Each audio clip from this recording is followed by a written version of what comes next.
Bonjour, je m'appelle Véronique Hervouet, je suis comédienne et metteur en scène. J'ai l'habitude de travailler sur des projets qui mêlent danse et théâtre. Et c'est le 3e Passart auquel je participe cette année. Je fais par ailleurs un projet sur le Passart qui s'appelle Quel monde pour demain et sur lequel je fais une présentation un petit peu plus détaillée. Bonjour, moi je suis Mélanie Joly, je suis danseuse, je fais partie du collectif Zone d'appui provisoire qui est basé à Latillé. Donc au sein de cette compagnie de danse, moi je suis danseuse et pédagogue et je travaille particulièrement sur la conscience du corps, la découverte de la mobilité de son propre corps avec différents publics.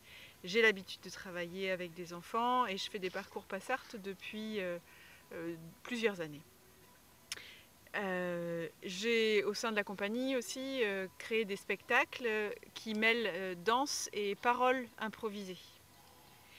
Et voilà, et on a l'habitude de travailler ensemble, on a déjà fait des ateliers ou des séances d'improvisation qui mêlent danse et théâtre ensemble. Et du coup, on avait envie de proposer ça pour le Passart. Parce que ce qui nous rassemble, que ce soit en danse ou en théâtre, c'est quand même une certaine conscience du corps et de la corporalité. Et on avait envie de proposer un thème avec un parcours avec les deux pour travailler sur la complémentarité du corps et de la parole. Alors notre parcours s'appelle Porter une thématique à la scène.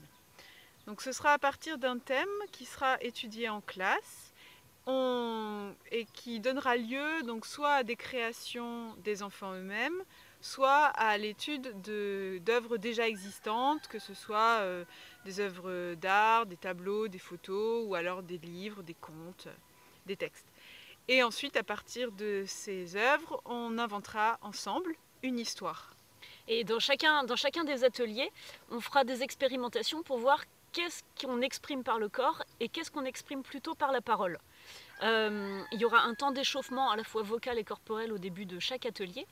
Et au maximum, on va laisser les enfants inventer par eux-mêmes, choisir par eux-mêmes ce qu'ils mettent dans le corps, ce qu'ils mettent par les mots, et nous être là pour mettre en forme, pour les aider à mettre en forme.